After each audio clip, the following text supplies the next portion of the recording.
problems, that's I why didn't realize, biking. I thought the total width was like 30 feet. 29. 29. So And- you've got, so you might be able to, can you narrow them to? I mean, I don't know. Well, no, I thought we measured them, we got pictures and we got tape running across them in one place. I thought they were like 9.5 or 10 feet, and 10 feet's a pretty narrow travel Yeah, for 40 yeah, miles an it hour. is. Yeah. And, Going over by the creek where you Creek have the is- fence there. yeah. And yesterday I was going over and there was broken glass over a 50-foot, at least 50-foot area. Really broken glass, it was terrible. Well, I think what you said about keeping the pressure on and finding ways Yeah. is probably the best short-term way and keeping groups of people interested in that happening. But our recommendation is going to be essentially, I think, for the near future, push DOT to widen North Road shoulders as much as they can do within the existing footprint of the right-of-way. Without all, because up on the top of the hill, I'm pointing to a place of road that's the same. On the top of the hill, up on the Shorty hillside, there's, yeah, less than that, yeah. So it's 10 something.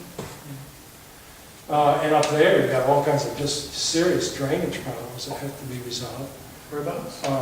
On the east side of North Road, as you pass, going north, as you pass Shorty Hill, going down the hill to the creek, that big deep drainage. Oh, yes. Right by the golf course, right?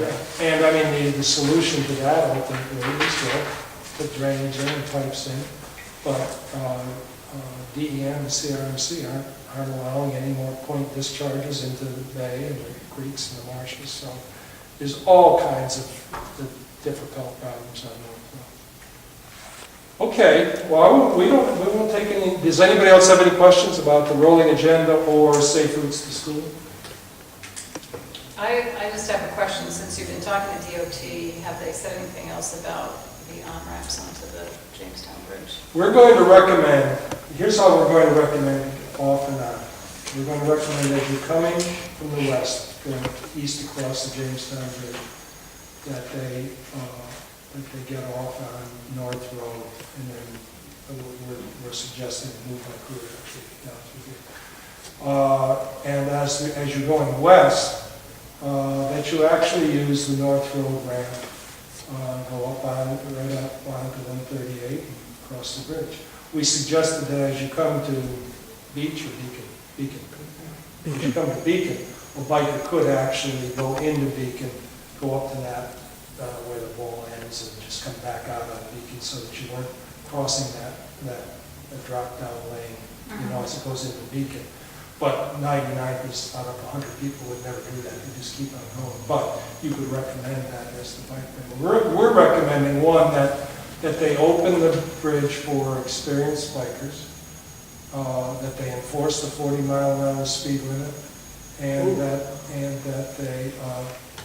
Actually, technically, they couldn't close it for bikers because it's mandated that the... Yeah, and that lane on there, whether people like riding on it or not, was intended to be a bike lane.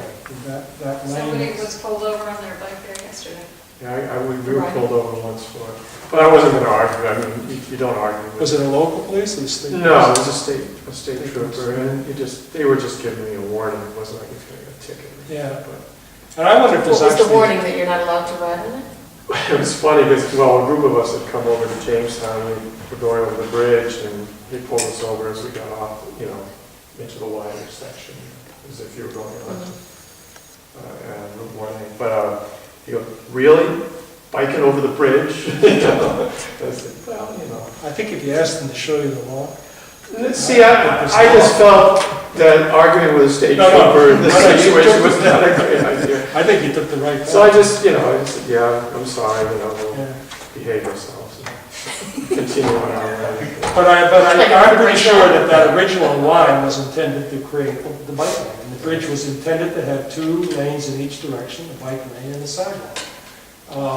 At that time, The didn't problem- James the Hires reason- want it narrow, and they No. narrowed it? No, the reason that they never opened it for bikes wasn't because the bike lane wasn't on the bridge. It was because they hadn't figured out how you get, everybody there. how to get Exactly. bikers onto 138 and off of 138. There's a good suggestion that taking them from at least going east over From the the bridge. parking lot. Come from the parking lot, there's a pretty clear way that you could bring them down to the bridge without using the. Yeah, when I was at DM, we actually had that physically designed. So that's somewhere in the archives. Yeah, it's at That comes up occasionally. it's at both DEM and DOT, a design for that, and that everybody liked. And coming the other, well, the problem for DOT is that as soon as you've solved the Jamestown Bridge problem, you've got the Newport Bridge problem. So, I mean, for them, it's, well, where do we want to argue with people, at the Newport Bridge or the Jamestown Bridge? It's the same, they've got the same problem on both ends. But we are going to recommend that they open the Jamestown Bridge to experienced bike riders. They enforce the speed limit, and that you get on it by going up the North Road ramp and you're heading west, and coming east, you get off at Elm Street and run through town. And that is a deviation over, well, there was a report that was done by DOT, which I mentioned before. And this recommendation deviates from their consultants. I think it was Par Engineering that did the report. It studied all the different ways on and off the bridge. Yeah. So. Yeah. Ultimately, there are actually, if you think of the 40-mile-an-hour speed limit and you think of 138, there's no reason why bicyclists can't be on 138.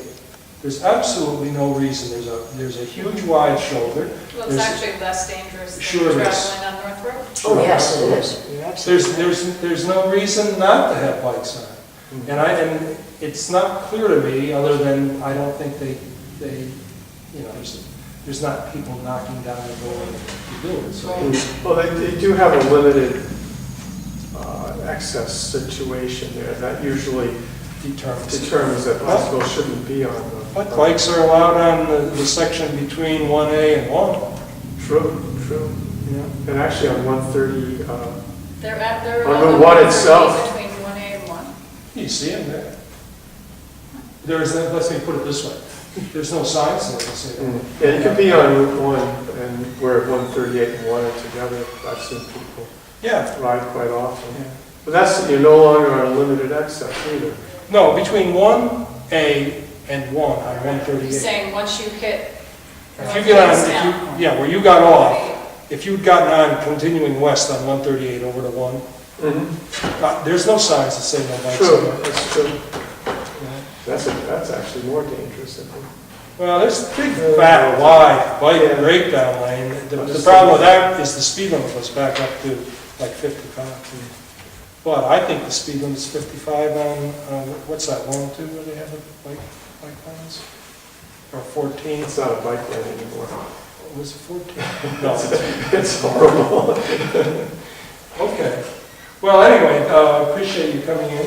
Okay. And I think we will, I don't think, we will, our final report will reference that. And actually, it's a way of keeping pressure on DOT to not forget about North Road, to keeping a whole lot of different groups. So do you think your committee in general would see this as a complement to what your designs are? Yeah, I mean, I think this is sort of like a spur. Well, that's how we look at it, sort of Crosses look the what we line. can do with a bike path if you people really It want it. has, yeah, it has some practical application even just because I know my kids ride here anyway to get to the Oh, really? soccer Exactly. fields. It's a great connection to the So soccer. for kids that are going to play soccer and, Well, we're in town, because the, yeah, I mean, if a family was gonna go into town and just, they're not rushing into town, yeah, they're probably gonna go this way because the East Shore has a nice big shoulder. Yep. And now you've created this thing, and they don't have to go on North Road. and part of that big shoulder is it's going to be out, DOT will label it as a bike lane, so that it will have that also as an option. So, this doesn't conflict with anything Oh, good, okay. that we're working. Right now, I gather it'd probably be pretty wet to go right through there, isn't it? No, Oh, it's not? Right now? no, you were out there, they wet. Oh, yeah, it's cool. Wait, going up the hill, or was it wet on that's a good question. Was it wet down below the dam, or was it just wet as you went up that? It's, Actually went yeah, out it's further west. usually when you ride, I've ridden through there too. You need a mountain bike right now. Well, see, what we're going to do is come over it. Next time you go through there, look to your, Right, and then walk through Yeah. the. and you'll see a road, there's actually 2 stone walls.